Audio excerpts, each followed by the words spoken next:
Shalom rekan PI se-Jawa Barat. Tidak terasa pembacaan dan renungan firman Tuhan kita sudah sampai di kitab Zakaria. Saya mendapatkan tugas dari Zakaria pasal yang pertama sampai pasal yang ketiga. Secara khusus saya akan membahas di Zakaria pasal yang pertama ayat yang ketiga.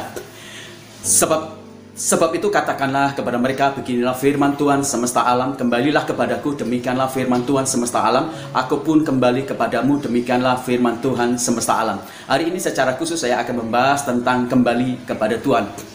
Nabi Zakaria mulai menuliskan nubuat-nubuatannya di bawah pemerintahan Raja Daurus yang sudah menguasai hampir belahan wilayah Persia, Mesopotamia, kemudian wilayah Palestina, wilayah Asia kecil juga. Dan ketika Raja Darius mulai menguasai seluruh bagian dari wilayah-wilayah taklukannya, mereka menikmati apa artinya kedamaian, menikmati kesejahteraan, kemakmuran di segala sektor bidang. Tapi tidak terjadi demikian dengan orang-orang Israel atau orang-orang Yehuda secara khusus. Bait Allah masih berupa reruntuhan, tembok mereka masih mengalami kehancuran, dan mereka mengalami masa-masa genting dalam sektor ekonomi dan keuangan. Masa-masa pertanian mengalami kekeringan luar biasa. Jadi bangsa Israel mereka menghadapi satu tekanan yang luar biasa dan mengalami penderitaan yang berkepanjangan. Dan kemudian muncullah suratan-suratan nubuat dari Nabi Zakaria.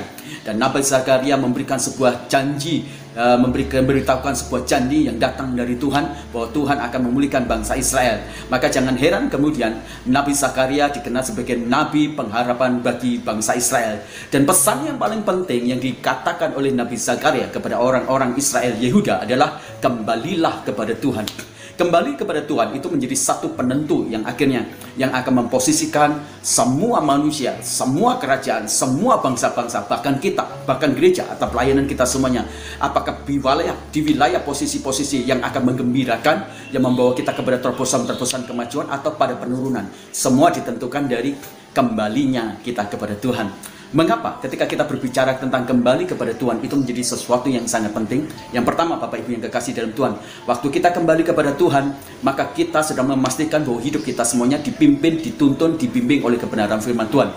Bapak Ibu perhatikan di ayat-ayat yang kita baca lagi di pasal pertama ayat yang ketiga. Setiap kali perkataan diakhiri demikianlah firman Tuhan. Setiap kali perkataan diakhiri juga demikianlah firman Tuhan. Dan itu diulang 3 kali. Pernyataan itu menyiratkan kepada kita semuanya bahwa firman Tuhan itu mendasari seluruh rangkaian kehidupan kita semuanya. Firman Tuhan itu menjadi barometer dalam hidup kita semuanya. Firman Tuhan itu menjadi pandu bagi kita semuanya. Firman Tuhan menjadi guider bagi kita semuanya. Tanpa firman Tuhan maka kita pasti akan mengalami bencana. Amsal berkata, lihatlah bangsa kalau tidak ada pewahyuan atau tidak ada firman Tuhan. Jadi ketika tidak ada firman Tuhan, hidup kita pasti akan mengalami porak-poranda kehancuran karena pengambilan keputusan kita yang cenderung buruk. Bapak Ibu yang kekasih di dalam Tuhan, tanpa hidup kita disertai oleh Tuhan, tanpa hidup kita semua tidak dituntun oleh firman Tuhan, pasti itu akan menghasilkan bencana. Kenapa? Karena keputusan-keputusan akan lahir dari keputusan-keputusan yang tidak melibatkan Tuhan. Yakobus berkata, jangan kita tidak melibatkan Tuhan dalam setiap pengambilan keputusan atau rencana-rencana kita, karena itu hanya membuahkan kehancuran. Di dalam Mazmur pasal yang ke-119 ayat 105 dikatakan, firman-Mu itu pelita dan terang bagi jalanku. Waktu firman Tuhan memandu, membimbing kita semuanya, maka firman Tuhan akan memastikan kita semuanya di wilayah kebenaran, di wilayah pemeliharaannya, di wilayah-wilayah yang kita tidak akan terjerembat jatuh atau tersesat. Maka biarlah kita kembali kepada Tuhan, supaya firman Tuhan itu terus-menerus menjadi hidup kita semuanya. Berhasil dan tidaknya sebuah kemenangan dalam perang itu ditentukan dari sebuah instruksi yang jelas. Berhasil dan tidaknya kita menjadi orang-orang hebat itu ditentukan dari sebuah instruksi yang jelas. Kalau kita memiliki instruksi dari firman Tuhan yang membimbing kita, maka pasti kita akan mengalami sebuah terobosan-terobosan dalam iman, rohani, dan pelayanan kita. Yang kedua, mengapa begitu sangat penting untuk kita kembali kepada Tuhan? Kalau kita membaca di dalam pasal pertama ayat ketiga dikakhiri di sana, karena ketika kita kembali kepada Tuhan, Tuhan memastikan Dia akan kembali kepada kita semuanya. Jadi waktu kita kembali kepada Tuhan, maka ada satu aksioma, ada timbal balik yang terjadi di sana, yaitu Tuhan akan kembali menyertai kita semuanya. Bapak Ibu yang kekasih dalam Tuhan, secara bangsa Israel jatuh bangunnya itu ditentukan apakah Tuhan menyertai mereka atau tidak. Jaya dan tidaknya bangsa Israel ditentukan apakah Tuhan bersama-sama dengan mereka atau tidak. Hancur leburnya bangsa Israel itu ditentukan apakah Tuhan di sisi mereka atau tidak.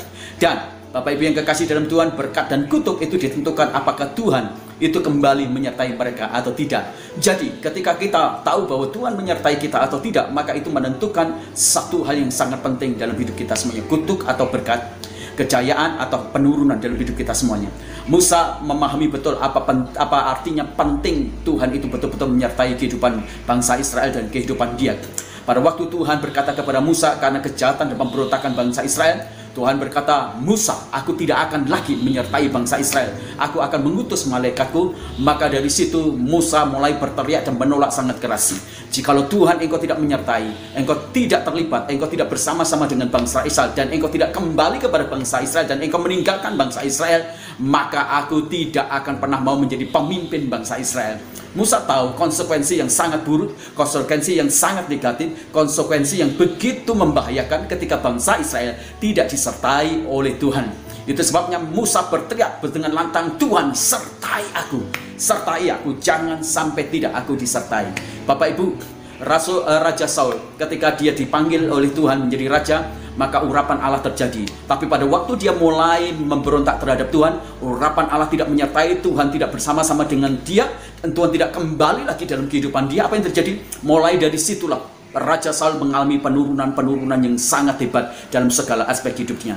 Perhatikan kita sebagai pemimpin rohani. Apakah Tuhan kembali menyertai kita? Apakah urapan Tuhan kembali mengurapi kita? Jangan-jangan kita seperti Raja Saul, sudah tahu bahwa Tuhan tidak kembali menyertai dia, Tuhan tidak kembali menyertai urapannya dalam hidup kita semuanya. Kita merasa seperti Tuhan ada. Akibatnya apa yang terjadi? Buruk. Kita sadar setelah segala sesuatunya mengalami kerusakan yang sangat parah. Jangan sampai kita menjadi pemimpin rohani dan gereja kita menjadi rusak gara-gara kita ditinggalkan Tuhan.